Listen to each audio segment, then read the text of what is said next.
Imagine a woman. She lives alone. She keeps to herself. She's beautiful, unencumbered, mysterious. But at night, she exchanges her legs for large bat wings and goes on the hunt. Her favorite delicacy? The unborn baby in their mother's womb. She's the most famous of Filipino monsters. But why? This is the Hiraya History Podcast, and I'm your host, Irene Adlaw. Author, narrator, and illustrator, writing an epic fantasy inspired by pre-colonial Filipino society. As part of sharing my journey into this new author debut name, I will be sharing my research and how that informs how I'm writing this particular book. If you're interested in more exclusive deep dives as well as art, excerpts, and so much more, please consider sponsoring my Patreon. Aswang is a general term for a shape-shifting monster. The word is most associated with the manananggal, which is the woman with a detachable torso who buries her legs at night and uses a long, needle-like tongue to eat unborn babies from the stomachs of their mothers. The image of her is visually frightening and threatens something that Filipinos culturally treasure: children. I would argue that how valued children are can actually be seen in the old Tagalog naming convention that would change when a person became a parent. In most cultures, a last name changes based on their relationship to the family patriarch. Take the president of Ukraine's name, Volodymyr Zelensky. His wife has the last name Zelenska, or the wife of Zelensky. His daughter takes on the name Zelenskaya, meaning the daughter of Zelensky. But ancient Tagalogs would be named after their children. So here's an example. If my son's name was Bob, it's not, but let's pretend. Part of my husband's name might change to Ama ni Bob. Ama, or father, ni of, and Bob. I would probably be called Ina ni Bob. Ina, the root for inay, or mother. Ni, of, and Bob. So the mother of Bob.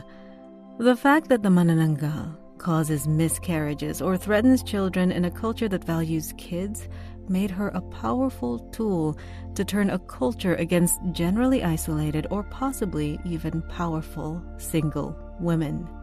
Women who didn't conform to the expectations of the Catholic Church could be accused of being a manananggal. It's not unlike what happened during the Salem witch trials, where the concept of a witch was weaponized to take down powerful, non-conformist women. The manananggal obviously does not exist in Catholic lore, but missionaries would still conduct witch trials in the rural areas using Filipino mythology, stating that these creatures were created by the devil. In 1808, the Spanish Catholic Church had a witch trial for Severina Candelaria. They went into excruciating detail about how she conferred with the duende and the tiyanak and other Filipino mythological creatures, completely bastardizing local folklore to more easily convert people. This was done to pull people from what was a largely gender-equal society, because remember, Tagalog is a gender-neutral language. They needed to introduce gender inequality. Patriarchy is the root of their society, so instead of a witch, they decided to weaponize the manananggal. They were so successful that if you look up the term aswang today, which is basically just a blanket term for a shape-shifting monster, you'll still end up with images of the half-woman with bat wings. Thankfully, as people get a broader understanding of history, the manananggal has had a bit of an image rehab, kind of like witches. People are realizing that they were used as scapegoats to subjugate powerful women, and the manananggal was specifically used to subjugate the babaylan. For the definition of what a babaylan is, I'm going to defer to Franz Viarta. Now, scholars who've studied the Spanish colonial archives also tell us that these early societies were largely egalitarian. But the real key to the power of the pre-colonial Filipino woman was in her role as babaylan, active term for shamans of various ethnic groups. Pre-Spanish Filipinos believed that the world was inhabited by spirits, both good and bad. The religion was a form of animism, where nature itself had life. So, within that world, there has to be a person, generally a woman or a biological male presenting as female, who could bridge the gap between the human world and the spiritual world. Other languages could use different words. They could be referred to as Catalonan, Palian, Mombaki, and many others. But for this episode, I'm just using the term babaylan, which loosely translates to priestess, but not in the European sense. And just for the sake of accuracy, it's worth noting that the nation-state of the Philippines did not exist at that time. So there were many tribes, cultures, and kingdoms that were forcibly meshed together by this European power that did not care about cultural or ethnic integrity, but instead cared more about how it would geographically be carved in a way that was advantageous and easy for them to understand. So, there are exceptions, but evidence suggests that most people in what we call the Philippines today had some kind of feminine shaman that had a revered place within society. They likely had an equal standing to a datu or chieftain, which was so against Christian patriarchal norms. Being feminine was not looked down on, but was simply a state of being, like being introverted or extroverted. Transgenderism and even being non-binary was accepted in a lot of these cultures. Here in the United States, there's an ongoing heated discussion about gender, which is often coming to a head when people have opinions about whether or not someone can choose their pronouns.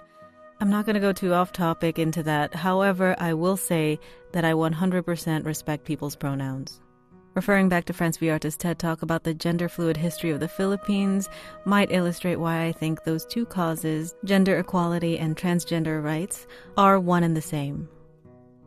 While the babaylan was a female role, there were also, in fact, male practitioners in the spiritual realm.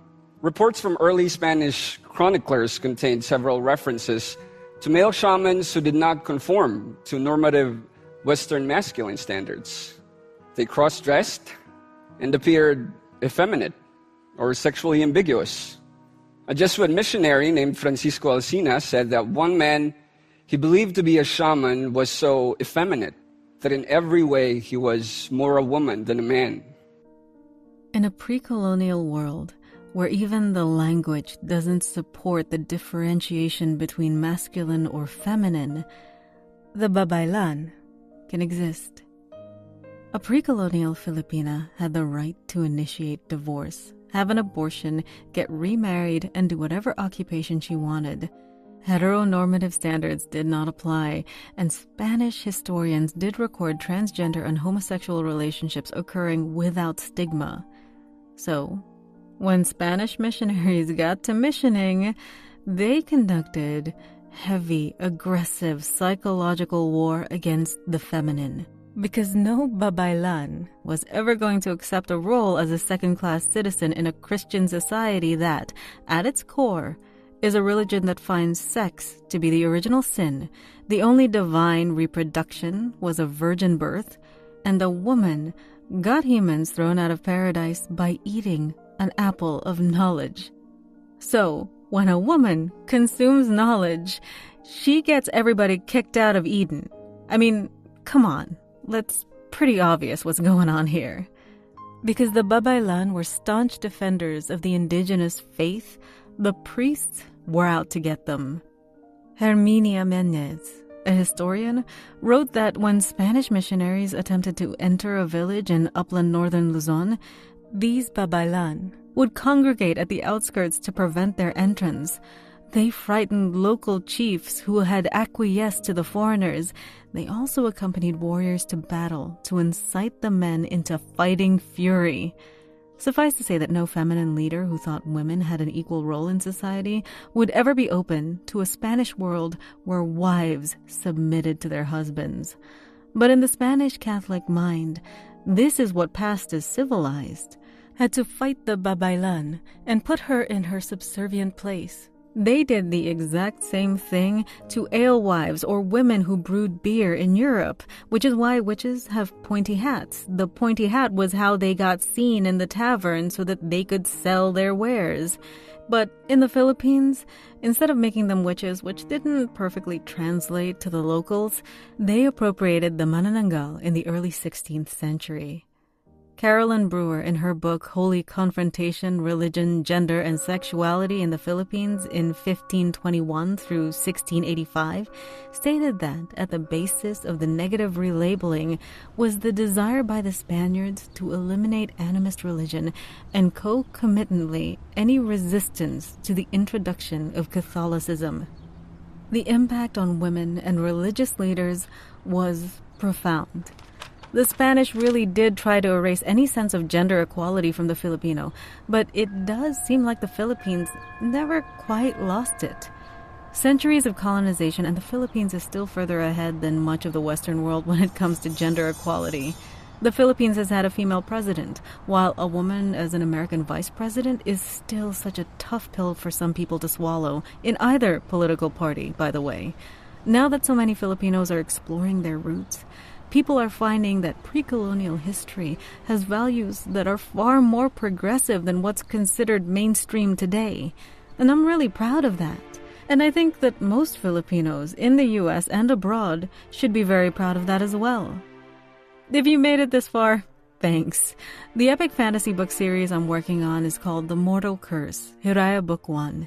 In the world I am creating, a fictional country based on pre-colonial Filipino culture does have two dominant classes within the society: the Maharlika, or warrior class, and the Babaylan, the spiritual class. They are co-heads of a society, and because I woke up in 2025 choosing violence, I decided to have the main character be a hot-tempered, bloodthirsty Maharlika warrior named Orduha, and her brother, Alon, is the emotionally intuitive, wise, and temperate Babaylan. If that's your thing, please consider sponsoring my Patreon. You'll get first access to art, snippets, excerpts, audiobook readings, and so much more. The money all goes back towards editing, narrations, marketing, and business expenses so that I can make the strongest work possible. Next up, I'll be discussing the, in my humble opinion, best real-life warrior princess, Orduha, who my protagonist is named after. I hope you stick around for the journey.